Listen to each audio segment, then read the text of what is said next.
Hey, Tech Guide Ninjas here. Hope you're having a good day today. So today we're looking at how to split a page in Google Docs. So if you want to have like writing on one side and on the other, this is how you do it. So open up your Google Docs. Then we're going to click on Format. Scroll down, you're going to click on Columns. So you can see you've got different options here. So this is like the normal page. Then you can have like 2 columns or 3 columns. So I'm going to click on the 2, so we split the page.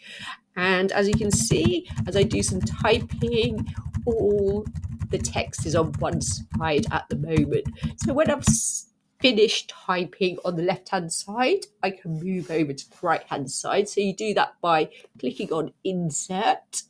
Then I'm going to scroll down to where it says Break. And then I'm going to click on Column Break. And you can see the cursor has moved over to the right hand side so I can finish my typing there. I hope that was helpful. Please like the video and subscribe. I will see you soon.